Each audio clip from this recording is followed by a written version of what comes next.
الحمد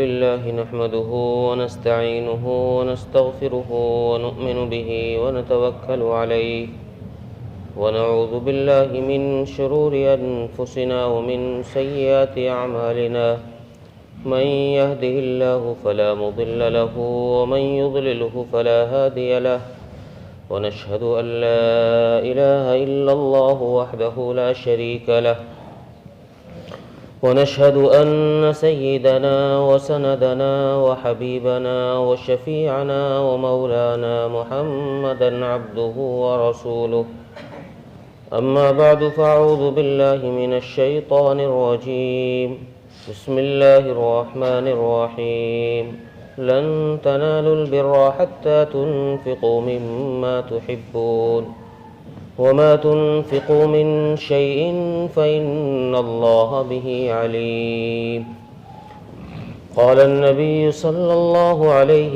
وسلم اللهم بارك لنا في رجب وشعبان وبلغنا رمضان أو كما قال عليه الصلاة والسلام۔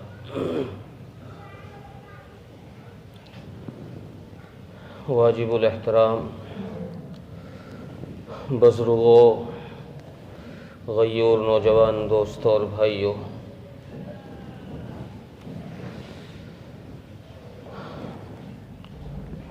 ماہ رجب المرجب چل رہا ہے اور اس کی کچھ فضیلت کا تذکرہ پچھلے جمعے میں کیا تھا کہ یہ وہ برکت والا مہینہ ہے جن کی عظمتوں کا لحاظ لوگ زمانہ جاہلیت کے اندر بھی رکھتے تھے۔ ان کی عظمت کا خیال کفر و شرک کے زمانے میں بھی رکھا جاتا تھا۔ اس زمانے میں بھی اگر کوئی اپنے باپ کے قاتل کو اس ماہ مبارک میں پا لیتا تو اس کو قتل نہیں کرتا تھا، اتنا ادب و احترام کرتے تھے۔ اس ادب و احترام کو اسلام نے آ کر اور بڑھا دیا، اس میں اور 4 چاند لگا دیے۔ 4 چاند لگانے والے حضرت محمد مصطفیٰ صلی اللہ علیہ وسلم نے خود عملی طور پر وہ کام کر کے دکھائے، لوگوں کے سامنے اپنے آپ کو نمونہ بنا کے پیش کیا۔ صرف زبانی نہیں کہا، زبانی بات نہیں کہی، آپ صلی اللہ علیہ وسلم نے لوگوں کے سامنے اپنے آپ کو بطور نمونہ پیش کر کے دکھایا کہ دیکھو ایسے رجب کے مہینے کی قدر کی جاتی ہے، ایسے رجب کے مہینے کی عظمت کا لحاظ رکھا جاتا ہے، یہ کام کیے جاتے ہیں۔ ام المومنین حضرت امی عائشہ رضی اللہ تعالی عنہا، جو آپ صلی اللہ علیہ وسلم کی سب سے چہیتی بیوی ہیں، سب سے پیاری اور سب سے لاڈلی بیوی ہیں، وہ فرماتی ہیں کہ ماہ رجب کا جب چاند نظر آتا تھا تو رسول اکرم صلی اللہ علیہ وسلم ایسے ہو جاتے تھے گویا ہمیں پہچانتے بھی نہیں۔ یہ بات کون کہہ رہی ہے؟ سب سے پیاری بیوی، جن کے ساتھ سب سے زیادہ محبت ہے، سب سے زیادہ لگاؤ ہے، وہ یہ بات کہہ رہی ہے کہ رجب کے مہینے سے ہی رسول اکرم صلی اللہ علیہ وسلم ایسے بے پچھان سے ہو جاتے تھے کہ ہمیں پہچانتے ہی نہیں ہیں۔ مطلب یہ ہے، فرماتی ہیں کہ اتنا عبادت میں انہماک ہو جاتا تھا، توجہ ہماری طرف سے ہٹ کر عبادت کی طرف زیادہ ہو جاتی تھی۔ عبادت تو آپ پہلے بھی کرتے تھے، عبادت تو آپ صلی اللہ علیہ وسلم نے پہلے بھی کی ہے اور دوسرے مہینوں میں بھی کی ہے، اور عبادت یہاں تک کی ہے کہ رب کریم نے خود قرآن کریم میں یہ بات ارشاد فرمائی، اعوذ باللہ من الشیطان الرجیم بسم اللہ الرحمن الرحیم طه ما انزلنا عليك القرآن لتشقى الا تذکرۃ لمن یخشی. نبی جی اتنی عبادت نہ کرو کہ آپ مصیبت میں پڑ جاؤ. روایات میں ہے کہ آپ صلی اللہ علیہ وسلم اتنی عبادت کثرت کے ساتھ کرتے تھے، اتنی لمبی رکعتیں پڑھتے تھے کہ آپ کی پنڈلی مبارک پر ورم آ جاتا تھا، سوجن آ جاتی تھی، سوج جاتی تھی. تو اللہ تبارک و تعالیٰ نے قرآن کریم نازل فرما کر یہ بات ارشاد فرمائی کہ نبی جی ذرا نیچے رہیے، اتنی عبادت نہ کیجئے. تو عبادت تو آپ پہلے بھی کرتے تھے، لیکن امی عائشہ رضی اللہ عنہا فرماتی ہیں کہ ماہ رجب میں کچھ آپ کی عبادت کا انہماک بہت زیادہ ہو جاتا تھا، نفلوں کی کثرت بہت زیادہ ہو جاتی تھی. بخاری شریف کی ایک روایت ہے، فرماتی ہے کہ ہمارا حجرہ ذرا چھوٹا تھا، تنگ تھا. رسول اکرم صلی اللہ علیہ وسلم رات کی نماز حجرے کے اندر پڑھ رہے تھے. جب آپ صلی اللہ علیہ وسلم قیام کرتے تو میں اپنے پیر پھیلا لیتی تھی.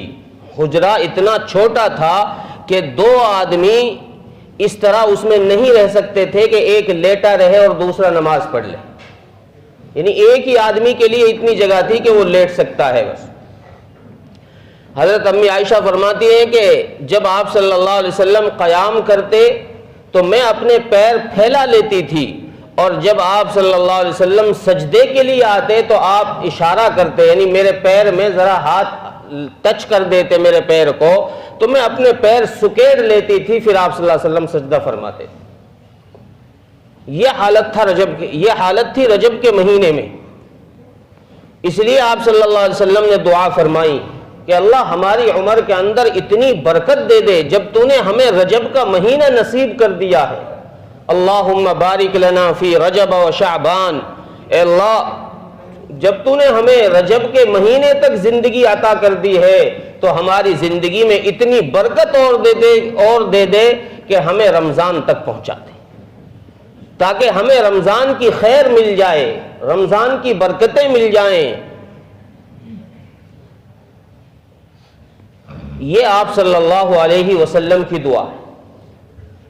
اس ماہ رجب کے اندر کچھ واقعات بھی رونما ہوئے جن کو تاریخ نے منضبط کیا ہے. جیسے مسلمانوں کی سب سے پہلی ہجرت ہے وہ ماہ رجب کے اندر ہوئی. یہ عظمت والا مہینہ ہے، برکت والا مہینہ ہے. تو اس ماہ مبارک کے اندر جو مسلمانوں نے سب سے پہلی ہجرت فرمائی ہے حبشہ کی، وہ اسی ماہ مبارک کے اندر ہوئی ہے، رجب کے اندر. جس ہجرت کے متعلق رسول اکرم صلی اللہ علیہ وسلم نے یہ بات ارشاد فرمائی، حضرت عثمان غنی رضی اللہ تعالی عنہ اور رسول اکرم صلی اللہ علیہ وسلم کی پیاری صاحبزادی حضرت رقیہ رضی اللہ عنہا، یہ دونوں مرد بیوی، خاوند بیوی، یہ ان دونوں نے ہجرت فرمائی. تو آپ صلی اللہ علیہ وسلم نے ارشاد فرمایا کہ اسلام کی تاریخ میں ابراہیم کے بعد عثمان پہلا شخص ہے جس نے اپنی عورت کے ساتھ ہجرت کی. کہ حضرت ابراہیم نے کی تھی اپنے بیوی بچوں کے ساتھ میں ہجرت، یا حضرت عثمان فرما رہے ہیں حضرت رقیہ رضی اللہ عنہا کے ساتھ ہجرت فرمائی. اور ہجرت کہاں کی؟ شاہ حبشہ کی طرف. یہ شاہ حبشہ ذرا مسلمانوں کے لحاظ سے اسلام کے تئیں اس کے دل کے اندر کچھ محبت کہہ لیجئے یا نرماہٹ تھی. اتنا سخت دشمن نہیں تھا اسلام کی، اور مسلمانوں کی اس کے دل کے اندر محبت تھی. اس لیے حضور صلی اللہ علیہ وسلم کے اشارے پر مسلمانوں نے ادھر ہجرت فرمائی. اور یہ حبشہ کا بادشاہ شاہ حبشہ جو مسلمان ہوا ہے، ان کو صحابیت تو نصیب نہیں ہوئی، چونکہ یہ ان کا اسلام، ان کی ملاقات رسول اکرم صلی اللہ علیہ وسلم سے ثابت نہیں. لیکن یہ مسلمان ہوئے ہیں حضرت جعفر رضی اللہ تعالیٰ عنہ کے ہاتھ پر. اور یہ وہی ہیں جن کا ذکر کئی ساری کتابوں میں، کئی حدیثوں میں آتا ہے، کس بات کا ذکر آتا ہے کہ رسول اکرم صلی اللہ علیہ وسلم نے شاہ حبشہ کی نماز جنازہ پڑھی ہے غائبانہ، جس کو لوگ غائبانہ نماز جنازہ کہتے ہیں، کہ جب ان کا انتقال ہوا تو حضرت جبرائیل علیہ السلام نے آ کر رسول اکرم صلی اللہ علیہ وسلم کو یہ اطلاع فرمائی کہ نبی جی ایک اس شخص کا انتقال ہو گیا ہے جو آپ سے محبت کرتا تھا، آپ سے ملنا چاہتا تھا لیکن مل نہ سکا کسی وجہ سے، اس کا انتقال ہو گیا ہے۔ تو روایت میں ہے کہ رسول اکرم صلی اللہ علیہ وسلم مدینہ منورہ سے باہر تشریف لے گئے، ایک میدان میں آپ گئے، آپ کے ساتھ مجمع گیا صحابہ کا، اور آپ صلی اللہ علیہ وسلم نے وہاں جا کر ان کی نماز جنازہ ادا کی۔ اس لیے علماء فرماتے ہیں، علماء دیوبند یہ فرماتے ہیں کہ یہ نماز جنازہ غائبانہ نماز جنازہ نہیں ہے۔ کیوں؟ اس لیے کہ غائبانہ نماز جنازہ اگر ہوتی تو رسول اکرم صلی اللہ علیہ وسلم کے اور دیگر صحابی اور بہت سارے صحابی جنگوں میں شہید ہوئے ہیں، جن کی اطلاع آپ کو مدینے میں دی گئی ہے، آپ نے ایک کی بھی نماز جنازہ غائبانہ طور پر نہیں پڑھی۔ یہ رسول اکرم صلی اللہ علیہ وسلم کا معجزہ تھا اور شاہ حبشہ کی کرامت تھی کہ اللہ تبارک و تعالیٰ نے اس میدان کے سامنے فرشتوں کو اللہ تبارک و تعالیٰ نے حکم دیا کہ یا تو جنازے کو وہیں رسول اکرم صلی اللہ علیہ وسلم کے سامنے کر دیا گیا ہو، یا زمین کے پردے ہٹا کر جنازے کو آپ کے سامنے کر دیا ہو۔ اس لیے آپ صلی اللہ علیہ وسلم نے اس کی نماز جنازہ ادا کی۔ اس نماز جنازہ کو غائبانہ نہیں کہیں گے، یہ تو نبی کے وقت کے نبی کا معجزہ کہا جائے گا، وقت کے نبی کا معجزہ تھا۔ تو یہ شاہ حبشہ وہ ہیں، مسلمانوں کی طرف سے ان کے دل میں محبت تھی، اس لیے ادھر ہجرت فرمائی۔ تو یہ اسلام کی پہلی ہجرت یہ اسی ماہ مبارک کے اندر۔ اور ایک دوسرا واقعہ تبوک کا واقعہ، جس میں رسول اکرم صلی اللہ علیہ وسلم نے عام اعلان فرمایا تھا، انفروا خفافا وثقالا وجاہدوا فی سبیل اللہ، ہلکے بھاری جیسے بھی ہو نکلو۔ کفار مکہ نے آ کر ڈرایا، ارے بھائی کہاں جا رہے ہو، اتنی تیز ہوا چل رہی ہے، لو چل رہی ہے، 50 ڈگری کا ٹیمپریچر یہاں ہے، تم مر جاؤ گے، جل جاؤ گے۔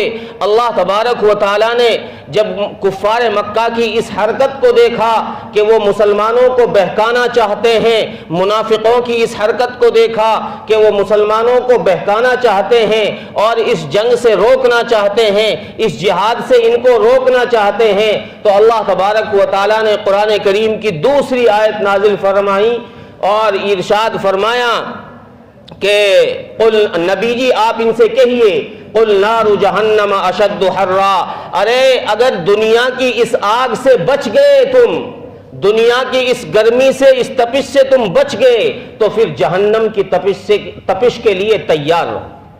قل نار جہنم اشد حرا، جہنم کی آگ تو اس سے کہیں زیادہ سخت ہے، اس سے کیسے بچ پاؤ؟ اس لیے نکلو۔ رسول اکرم صلی اللہ علیہ وسلم سارے صحابہ کے لشکر کو لے کر نکلے۔ اسی واقعے میں، اسی جہاد کے اندر، اسی غزوے کے اندر وہ واقعہ بھی ہوا جو 3 صحابہ اکرام کی توبہ 50 دن کے اندر قبول ہوئی ہے۔ کعب بن مالک وغیرہ کی جو توبہ ہے وہ 50 دن کے اندر قبول ہوئی تھی، وہ بھی اسی واقعے میں، اسی سفر کے اندر ہوا۔ اور ایک دوسرا واقعہ اسی سفر کے اندر یہ ہوا، چونکہ اس غزوہ تبوک میں جنگ تو ہوئی نہیں تھی، جس سے مقابلہ تھا وہ واپس بھاگ گیا ڈر کی وجہ سے۔ اللہ تبارک و تعالیٰ نے رعب ڈال دیا اس کے دل میں اور وہ واپس وہیں سے فرار ہو گیا۔ لیکن رسول اکرم صلی اللہ علیہ وسلم کا ایک مشہور واقعہ آپ حضرات نے سنا ہوگا کہ منافقین نے سازش کر کے رسول اکرم صلی اللہ علیہ وسلم کو ایک جگہ بٹھایا پہاڑ کے نیچے، اور ان کی سازش یہ تھی کہ اوپر سے ایک پتھر لڑکا دیں جس سے آپ صلی اللہ علیہ وسلم کا کام تمام ہو جائے. نعوذ باللہ من ذالک. انہوں نے یہ پلان کیا، رسول اکرم صلی اللہ علیہ وسلم کو ایک جگہ بٹھایا پہاڑ کے نیچے، پتھر کے نیچے. تو انہوں نے جو اپنا پلان انجام دینا چاہا تو اللہ تبارک و تعالیٰ نے جبرائیل علیہ السلام کے ذریعے بھیج کر آپ کو مطلع فرما دیا کہ نبی جی یہ سازش چل رہی ہے ان کی، آپ یہاں سے اٹھ جائیے. آپ صلی اللہ علیہ وسلم وہاں سے آگے. تو یہ واقعہ بھی اسی سفر کے اندر ہوا ہے، غزوہ تبوک کے اندر. ایسے کئی سارے واقعات. حضرت علی رضی اللہ تعالیٰ عنہ کی ولادت ایک روایت کے مطابق اسی ماہ کی 13 تاریخ کو غالباً ہوئی ہے، ماہ رجب میں.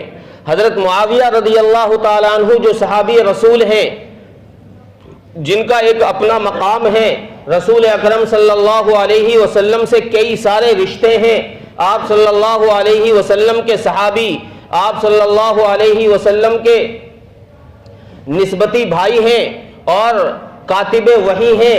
کئی سارے رشتے حضرت امیر معاویہ رضی اللہ تعالیٰ عنہ سے رسول اکرم صلی اللہ علیہ وسلم کے ہیں. حضرت امیر معاویہ کا بھی اسی ماہ مبارک کے اندر وصال ہوا ہے.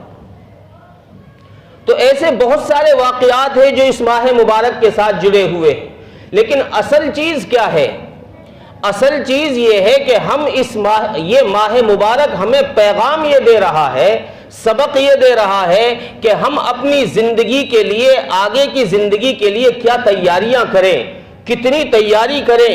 آدمی سال کے ختم ہونے پر، جیسے اب سال 24 ختم ہو گیا، 25 لگ گیا، سال کے ختم ہونے پر بینک بیلنس تو چیک کرتا ہے کتنا بچا، کتنا نقصان ہوا کیا نہیں ہوا. لیکن اعمال کو بھی چیک کرنا چاہیے کہ میں نے اس سال میں، گزشتہ سال میں کتنے اعمال کیے، اچھے کیے برے کیے، کتنے اعمال اچھے کیے کتنے برے کیے.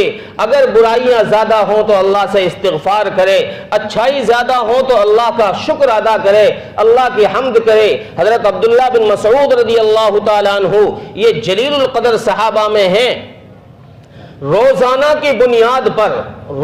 کی بنیاد پر اپنے معمولات کا روزانہ شام کو حساب کیا کرتے تھے کہ میں نے آج دن میں کتنے اعمال کیے ہیں، ان میں سے کتنے اعمال نہیں کرنے والے تھے، کتنے اعمال وہ تھے جو کرنے والے تھے.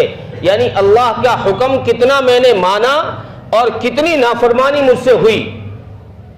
اگر اللہ کی نافرمانی زیادہ ہو گئی تو اللہ سے استغفار کرتے، اور اگر فرما برداری ہو گئی تو اللہ کا شکر ادا کرتے. اور عبداللہ بن مسعود رضی اللہ عنہ یہ وہ صحابی ہیں جب اسلام بھی نہیں لائے تھے اس وقت بھی دیانتدار صحابی تھے، دیانتدار شخص تھے. مسلمان نہیں ہوئے تھے اس وقت بھی دیانت اور امانت اس کے اندر تھی.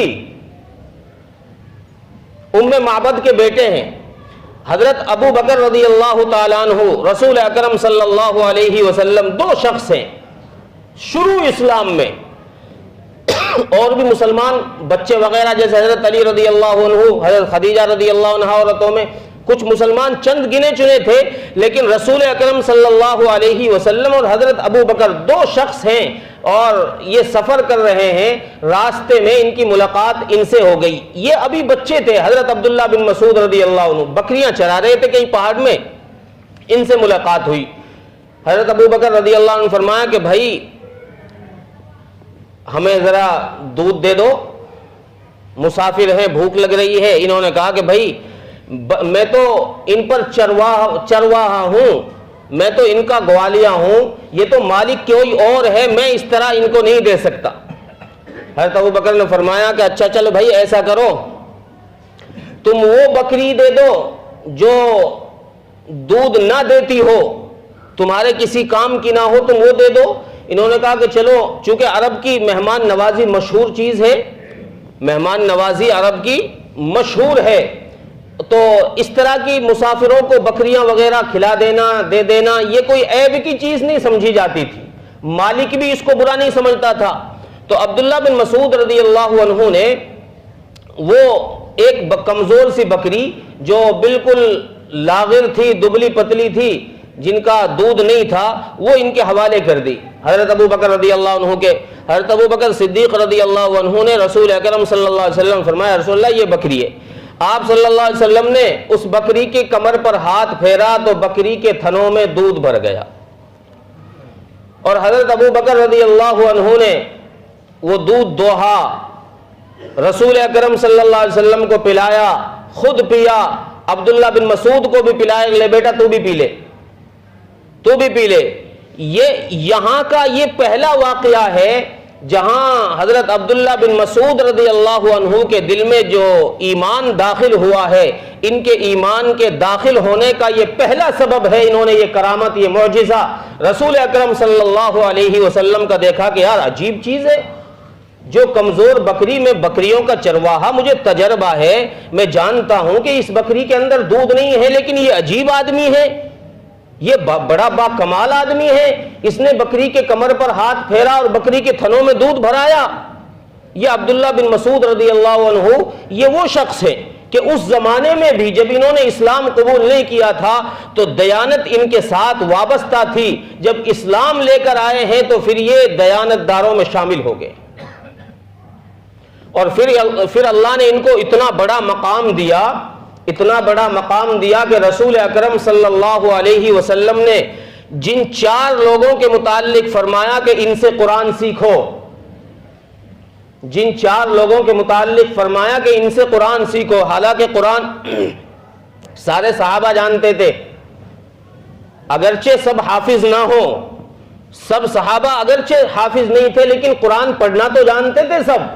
لیکن رسول اکرم صلی اللہ علیہ وسلم کی نظر میں یہ 4 سب سے بہترین قرآن کو پڑھنے والے تھے, جن کے متعلق آپ صلی اللہ علیہ وسلم فرمایا کہ قرآن اگر سیکھنا ہے تو ان سے سیکھو. ان 4 میں سب سے پہلا نام رسول اکرم صلی اللہ علیہ وسلم نے حضرت عبداللہ بن مسعود رضی اللہ عنہ کا لیا کہ عبداللہ بن مسعود سے قرآن سیکھو. یہ وہ صحابی ہے. تو اپنی زندگیوں کا رخ بدلو. اب رخ بدلنے کا مہینہ شروع ہو گیا ہے, رمضان قریب آتا جا رہا ہے, زندگیوں کا رخ بدلنے کے دن شروع ہو گئے ہیں. جو غفلتیں ہو گئی ہیں پچھلے دنوں میں ان سے اللہ سے معافی مانگو, ان سے توبہ استغفار کرو, اور آئندہ کے لیے اللہ سے یہ عزم کرو کہ ہم آئندہ اے اللہ تیری نافرمانی نہیں کریں گے. اپنی مستورات کے اندر بھی اس بات کا چرچا چلاؤ کہ بھئی اب رجب کا مہینہ چل رہا ہے, اب آگے شعبان کا چاند نظر آنے والا ہے, پھر رمضان کا چاند نظر آنے والا ہے. یہ 2-3 مہینے یہ زندگی کے وہ مہینے ہیں کہ شاید اگلے نصیب نہ ہو ہمیں, کم سے کم ان مہینوں میں ایسی عبادت کر لے کہ جو میرا رب راضی ہو کر فیصلہ کر دے. جیسے صحابہ اکرام کے لیے فرمایا کلا وعد اللہ الحسنى, کہ سارے کے سارے جنتی. اب کوئی صحابہ پہ بھونکتا پھرے, حضرت امیر معاویہ کے اوپر کیچڑ اچھاڑتا پھرے, تو یہ کیچڑ اچھالنا اسی کے اوپر آ کر پڑے گی. یہ کیچڑ کو حضرت امیر معاویہ کو نہ اس کے بھونکنے کی وجہ سے جنت سے نکال سکتا ہے, نہ صحابیت سے نکال سکتا ہے. حضرت امیر معاویہ جیسے اور صحابہ جنتی, ایسے ہی کلا وعد اللہ الحسنى کے تحت امیر معاویہ بھی جنتی ہے. جیسے اور صحابہ کو بشارتیں اور خوشخبری ہیں. سورہ حدید کے اندر اللہ نے فرمایا نا کہ ہجرت سے پہلے والے بھی, ہجرت کے بعد والے بھی, جو ہجرت سے پہلے مسلمان ہوئے ایمان لائے, جو ہجرت کے بعد ایمان لائے, وہ سب کلا وعد اللہ الحسنى, سب کے لیے ہم نے جنت کا فیصلہ کر دیا, تو سب اس میں داخل ہیں. تو ایسے ہی اللہ ہمارا بھی راضی ہو کر یہ فیصلہ فرما دے کہ میرے بندے نے چلو رجب میں بھی محنت کی ہے, اس نے شعبان میں بھی محنت کی ہے, رمضان میں بھی محنت کی ہے, چلو ہم اس کی مغفرت کے فیصلے کر.